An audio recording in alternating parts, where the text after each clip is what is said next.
Hey guys, this is Victor from the Modern Cafe, and here are my favorites from August 2017. At the end of July was the Half Price Books clearance sale, a massive convention-sized event where books were $2 or less. So I've basically been reading a lot of different stuff, and I got a whole stack right here. First up, we have Legends. Legends is a Shonen Jump manga series. They only ever made 4 volumes of these, and I don't like collecting big, long series, so being only 4 volumes was awesome. The story kind of goes all over the place. It definitely feels like they created the universe hoping to have like 52 chapters or like a year worth, like a whole long, they wanted a long thing. And then they got canceled early, so they kind of jammed a lot of stuff, like the legends, the monsters, like the wind dragon that the main dude has, transforms like once a chapter in volume 4 because they just wanted to get the toys advertised, I guess, I don't know. But it's short, sweet, fun, it's pretty good. Okay, this is something that Viz sent me a while ago. It's just taken me forever to get through because it's so long. But this is The Art of Magic the Gathering. I can never pronounce these words. Amonkhet. This is really cool. I've always wanted like a coffee table art book. There's a lot of words in it, which is more than I thought it would be. It's like not just look how cool this artwork is. This is how I thought it was going to be, like about the artists and how they come to the world and like concept art and stuff. But it's less about the art and more about the world building of the new set of Magic the Gathering cards. One thing I was surprised about that they went with this Egypt thing, because Egypt is a very gold-colored universe, you know? A lot of the art in here is very much like this color of just, you know, golds and yellows and browns, and the gimmick of most Magic art is that there's 5 different colors and each plane has 5 main areas. And there are 5, the 5 colors are representative, but it's a lot of like a wizard card will be all gold and he'll have like a little blue on him, and it's like, okay, that's a blue card, I guess. But this world is really cool, and I really like this book. If you've ever wanted a Magic digest, because the cards is basically all there is. There's some novels here and there, but this gives you the whole like world and the story of the universe of Amonkhet, so check it out. This is a book that Katrina got me for my birthday. She got both of us it kind of. And it is Champions, Volume 1. I read this once when we first got it, and I didn't really like it that much, and I kind of put it down, and I was kind of upset about it. It's got all my favorites. It's got Ms. Marvel, it's got time-displaced Cyclops, and Miles Morales is up here, and it's kind of basically like Teen Titans sort of deal. Marvel has never really had like a youthy team. They've had Young Avengers and the Runaways and like New Mutants. They just kind of felt like it's the Avengers, but they're teenagers, whereas this is more like, it feels like the youth.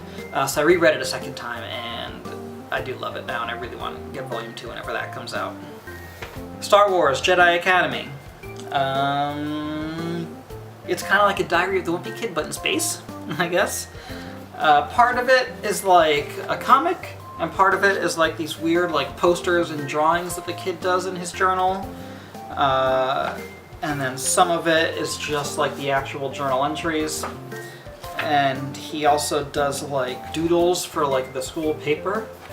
And when I say school paper, it's because the Jedi Academy in this version of the the Star Wars universe is depicted more like an American middle school situation. There's like gym class and a cafeteria and a school paper and talent show, that kind of stuff. It's really fun. It's a lot more fun than I thought I would have with this book. There's a full trilogy, so there's 2 more. This trilogy is by Jeffrey Brown, who's the guy who does like Goodnight Vader and Son and Vader's Little Princess, like those books that kind of depict Vader as like a dad, and it's kind of goofy. So he did 3 of these, and there's a sequel series that is another artist, and apparently that Jedi's name is Victor, so very excited for that. Next up we have The Shadow Hero. The Shadow Hero is by Jean Luang Yang and Sonny Liu. So this is a superhero story that takes place in, I want to say pre-World War II, and it's got the best superhero origin story where this dude's mom gets rescued by a superhero, and she comes home with like a superhero boner and wants to turn her son into a superhero for no reason.